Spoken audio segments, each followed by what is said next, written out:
tonight investigating a multi-million corruption scandal at the Kenyatta National Hospital targeting the CEO, Dr. Evanson Njoroge Kamuri. The anti-graft body has obtained court orders freezing 2 accounts of the CEO as investigations into corruption allegations at the KNH continue. The CEO is accused of, amongst other things, engaging in procurement irregularities in the awarding of tenders for the supply of an oxygen generating plant at the hospital and other facilities to the tune of, get this, 634 million shillings. Take a listen. The National Referral Hospital's CEO, Dr. Evanson Njoroge Kamuri, is the subject of EACC's investigations over his handling of some crucial matters at the hospital.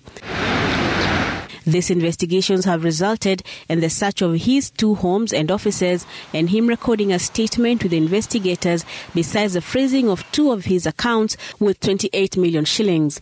Dr. Njoroge is accused by the EACC of engaging in practices that amount to abuse of office, accumulation of unexplained wealth, conflict of interest, procurement irregularities, and the regular award of tenders to companies associated with him.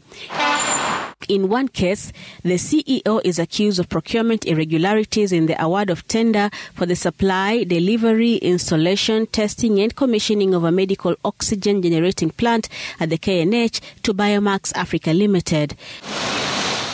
The EACC also says preliminary investigations reveal that Dr. Kamuri, acting in his capacity as the CEO of KNH, engaged in abuse of office, conflict of interest and procurement irregularities in awarding yet another tender of 2019 for the supply, delivery, installation, testing, commissioning and support of the enterprise resource planning system used for the day-to-day business activities of the hospital.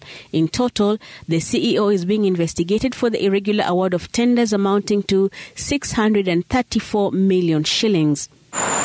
Further to this, the CEO is also being investigated for the accumulation of assets not commensurate with his own source of income to the tune of 800 million shillings.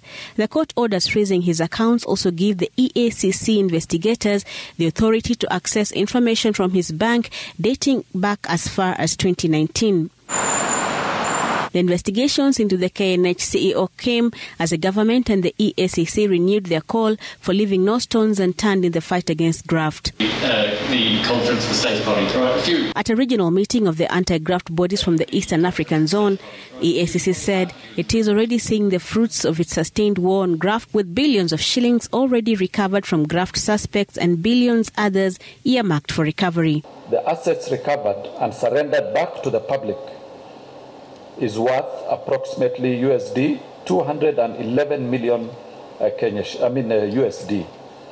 The Commission also during that period averted the loss of public funds approximated at 296 million USD through proactive investigations and disruption of corruption networks. The recoveries notwithstanding, the head of the public service, Felix Kosgei, also stated that the fight against graft continued to enjoy political goodwill and vowed that this fight would not be interfered with by any arm of government. He, however, also cautioned against the abuse of the war against graft. We are conscious of the fact that corruption has permeated across sectors. That is, we are conscious. We cannot deny. And the war against it has to be systematic, but within the law. The regional anti-graft bodies have also pledged to work in concert to stop cross-border graft and stashing of proceeds of graft in each other's countries.